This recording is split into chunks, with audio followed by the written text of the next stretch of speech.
Olá, minha gente, um grande abraço a todos que estão nos acompanhando aqui no Balanço Geral e iniciamos esta quinta-feira destacando a Chapecoense, que amanhã tem jogo importantíssimo, um confronto direto diante da equipe do América Mineiro. Ontem, o técnico Humberto Loser comandou mais um treinamento, a gente tem as imagens aí, lá no centro de treinamentos da Água Amarela. O técnico Humberto Loser, claro que aí a gente vê o início do treinamento, aquele aquecimento que os jogadores realizam, depois também o treino aí dos goleiros. Está aí o João Ricardo, daqui a pouco vou destacar uma matéria em relação ao João Ricardo. A gente sabe que tem uma ligação muito forte com o América, mas está defendendo e muito bem a Chapecoense. O técnico Humberto Loser, e já foi comentado durante a semana, tem um desfalque certo, que é o Matheus Ribeiro. Matheus Ribeiro não poderá jogar porque está lesionado. O técnico Humberto Loser vai ter que encontrar alguém para cumprir esta função no meio de campo e ataque da Chapecoense.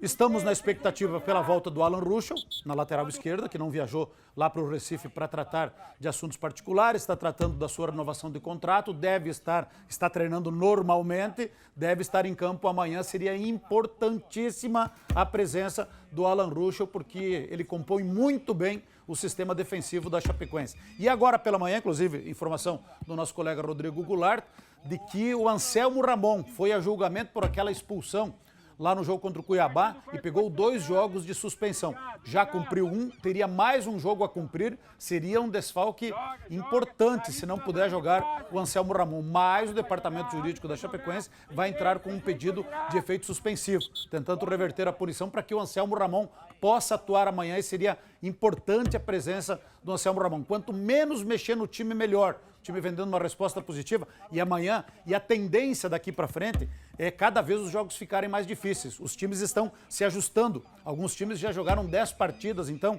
já passou aquela fase da pandemia. Os times estão se entrosando, estão tendo mais ritmo de jogo, melhores preparados fisicamente, e o nível técnico de alguns jogos aí tem melhorado. E amanhã podem ter certeza que vai ser um jogo difícil, jogo complicado, por isso que seria interessante e importante ter o máximo de jogadores que são considerados titulares à disposição para poder fazer um jogo forte aí contra o América Mineiro. Como eu disse, um dos destaques do time da Chapecoense é o goleiro João Ricardo, que inclusive tem uma matéria aqui no ND+, atento como sempre, sempre em cima da notícia, da informação.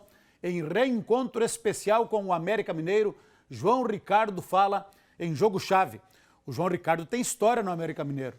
Ele jogou 5 temporadas lá no Clube Mineiro, 214 jogos, de 2014 a 2018. Conquistou 2 títulos importantes. Conquistou o Campeonato Mineiro, que não é pouca coisa, em se tratando do América Mineiro, porque lá tem Cruzeiro e Atlético Mineiro, então foi uma grande conquista naquele ano do América, e conquistou a Série B de 2017, inclusive subindo para a Série A. 214 jogos, 5 temporadas com a camisa do América Mineiro, mas o João Ricardo deixa muito claro ali na matéria do seu carinho que ele tem pelo América, mas agora é chapecoense, e ele entende, e aí que entra o X da questão, ele entende como um jogo-chave para a Chapecoense, e ele está coberto de razão.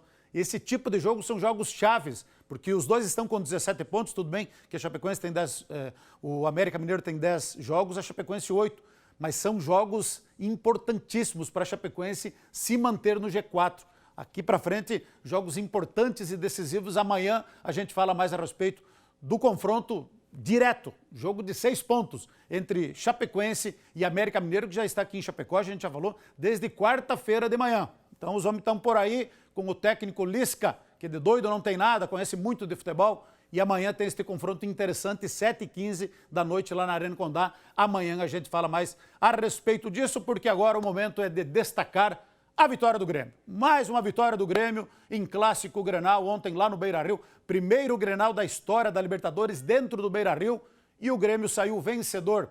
Um Grenal que não foi lá grandes coisas tecnicamente, e Grenal às vezes acontece isso, principalmente o primeiro tempo foi muito ruim, nivelado por baixo, mas o Internacional, se esperava um Inter atacando, propondo o jogo, indo para cima do Grêmio, não foi isso que a gente viu. Já começou errado pela escalação do Eduardo Coudet. E aí, no segundo tempo, o jogo foi mais aberto, com mais opções de ataque para os dois lados, até que deram liberdade para o menino PP, recebeu um passe do Darlan, olha só o Darlan, 3 volantes, o Grêmio, 3 atacantes, e o Darlan chegando na frente para tocar para o PP, e a esperança era o PP. Era o PP, porque se não fosse o PP, olha, ia ser difícil de sair gol. E ele pegou uma bola bonita, a lá Everton Cebolinha, gol muito parecido com aqueles que o Everton Cebolinha fazia. O Grêmio dependia muito do Everton Cebolinha, às vezes está sentindo muita falta do Everton, mas agora surgiu o PP para fazer o gol que deu a vitória para o Grêmio pelo placar de 1-0. Um tabu de 10 jogos que o Grêmio não perde para o Internacional, que o Inter não consegue vencer o Grêmio. Então o futebol, ele é muito cíclico. Quinta-feira passada aqui, a gente recorda que eu estava comentando a respeito de uma derrota do Grêmio, péssima derrota para a Universidade Católica do Chile pelo placar de 2-0, pressão, cobrança, muito questionamento sobre o Renato, técnico Renato do Grêmio. E o Inter havia vencido o América de Cali pelo placar de 3-2, 4-3 e estava tranquilinho o Internacional. Hoje inverteu. Hoje é o Grêmio quem está numa situação mais tranquila e confortável. E o Renato ontem desabafou. O Renato deitou e rolou, principalmente mirando a imprensa lá do Rio Grande do Sul, a imprensa de Porto Alegre, principalmente um colunista, Davi Coimbra, da ZH, que disse que o Inter iria amassar o Grêmio.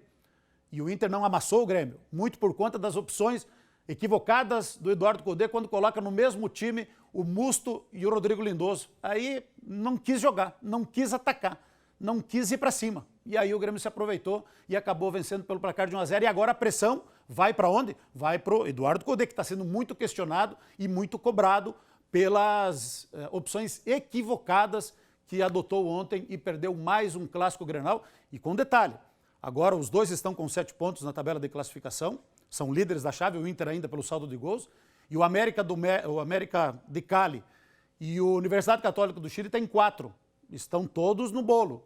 E na próxima rodada, terça-feira, América de Cali recebe o Inter e o Grêmio joga contra a Universidade Católica do Chile em Porto Alegre. E na última rodada, o Inter visita a Universidade Católica e o Grêmio recebe o América de Cali. Então está tudo muito embolado e, repito, pressão e cobrança sobre o Eduardo Cudê. Ontem ele foi muito mal e está sendo muito questionado. E para finalizar, o D'Alessandro não merecia, quando completou 500 jogos, ficar no banco do Internacional e entrar quando o time estava perdendo. Porque o D'Alessandro incendeia clássico Grenal. E o D'Alessandro no banco e entrou quando o Inter estava perdendo e não conseguiu reagir. Então, Eduardo Cudê tem a assinatura dele na derrota do clássico Grenal, para a alegria dos gremistas, tristeza dos colorados, faz parte da história do Grenal.